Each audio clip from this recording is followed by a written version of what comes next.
Why spoil it for them? Why not just let them have their fun and enjoy it? I mean, I don't want to spoil anything for anybody. I write a book, people can read it if they want to. I believe that it is a liberating thing to free yourself from primitive superstition. So religion is a primitive superstition? I think it is, yes. So you believe it's liberating to tell people that there is no God? I think a lot of people, when they give up God, feel a great sense of release and freedom. Why do you think that? I mean, what's your dad? What's your scientist? What's your dad? I think, well, I've had a lot of letters saying that, and There are 8 billion people in the world, Dr. Dawkins. How many letters have you had? No, I haven't done that. That's quite true. Professor Dawkins seemed so convinced that God doesn't exist that I wondered if he would be willing to put a number on it. Well, it's hard to put a figure on it, but I mean, I put it as something like, 99% against or something. Well, how do you know it's 99%? I don't. Say 97%. No, I did. You asked me to put a figure on it, and I'm not comfortable putting a figure on it. I think I just think it's very unlikely. What? But you couldn't put a number on it? No, of course not. No. So it could be 49%. Well, it would be. I mean, I think it's unlikely, and it's quite far from 50%. How do you know? I don't know. I mean, I put an argument in the book. Well, then who did create the heavens and the earth? Why do you use the word who? You see, you immediately beg the question by using the word who. Well, then how did it get created? Well, by a very slow process. Well, how did it start? Nobody knows how it started.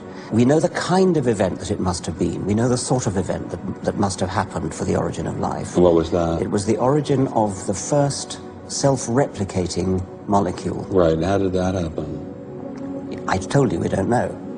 So you have no idea how it started? No, nor has anybody. Nor has anyone else.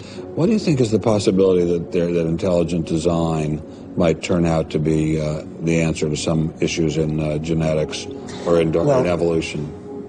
It could come about in the following way. It could be that at some earlier time, somewhere in the universe, a civilization evolved by probably some kind of Darwinian means to a very, very high level of technology and designed a form of life that they seeded onto perhaps this planet. Now, that is a possibility and an intriguing possibility. And I suppose it's possible that you might find evidence for that if you look at the details of biochemistry, molecular biology. You might find a signature of some sort of designer. Wait a second. Richard Dawkins thought intelligent design might be a legitimate pursuit? And that designer could well be a higher intelligence from elsewhere in the universe. Well, but that higher intelligence would itself have had to have come about by some explicable or ultimately explicable process. It couldn't have just jumped into existence spontaneously. That's the point. So Professor Dawkins was not against intelligent design, just certain types of designers, such as God. So the Hebrew God, the God of the Old Testament, he doesn't exist in your view? Certainly. I mean, that would be a very unpleasant prospect. And the Holy Trinity of the New Testament? Nothing like that. Do you believe in any of the Hindu gods? Like Vishnu? How can you ask such a question? You don't, how could I? I mean, why would I, given that I don't believe in any others? You don't believe in the Muslim God? No. I mean, why do you even need to ask? Well, I just wanted to be sure. So you don't believe in any God anywhere? Any God anywhere would be completely incompatible with anything that I've said. I assume. Yeah. I'm just trying to make sure you don't believe in any God anywhere. No. What if after you died you ran into God? He said, "What have you been doing, Richard? I mean, what have you been doing? I've been trying to be nice to you. Yeah. I gave you a multi-million-dollar paycheck over and over again with your book, and look what you did." Bertrand Russell had that point put to him, and he said something like, "Sir, why did you take such pains to hide yourself?" But if the intelligent design people are right, God isn't hidden. We may even be able to encounter God through science, if we have the freedom to go there. What could be more intriguing than that?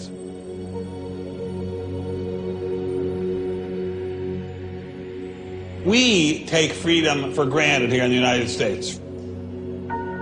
Freedom is what this country is all about. And a huge part of freedom is freedom of inquiry. But now, I'm sorry to say, freedom of inquiry in science is being suppressed. Behind me stands a wall that encircles the free sectors of this city, part of a vast system of barriers. There are people out there who want to keep science in a little box where it can't possibly touch a higher power, cannot possibly touch God. Those barriers cut across Germany in a gash of barbed wire, concrete, dog runs, and guard towers. If you believe in God, and you believe that there's an intrinsic order in the universe, and you believe that it's the role of science to try to pursue and understand better that order, you will be ostracized. I'm frightened by this, but I'm not going to let it stop me from investigating and from speaking. The wall cannot withstand freedom. What I'm asking for is the freedom to follow the evidence wherever it leads. My hope is that there'll be enough independent thinking scientists who don't like to be told what to think. People on both sides of the argument being prepared to talk and listen. And above all, a willingness to keep these dialogues open. It might allow a lot of very good scientists to be scientists who aren't being allowed to be scientists right now. I don't care what they end up as being. I don't care if they end up being religious, a young earth creationist. If they have thought their way through the issues and get there, I'm all for them. And why do I think we're going to win in this struggle? Because truth crushed to earth will rise again. To find out what's true has a value all of its own. If it has additional good consequences, so be it. Because no lie can live forever. I believe that science gives us one perspective on the world, and our religious insight gives us another perspective on the world. And by putting the two together, they will see more deeply and more truly.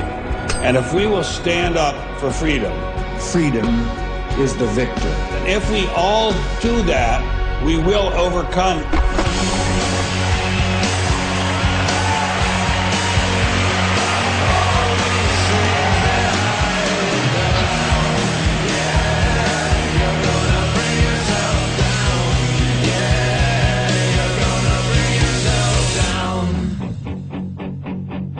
I've taken a first step by speaking out on this issue. But if the wall is to come down, we all have to do our part. Some of you will pay a heavy price for speaking out. You may even lose your job. I guarantee you'll get hate email. But if you don't get involved, will anyone be left to carry on this struggle? Anyone? Anyone?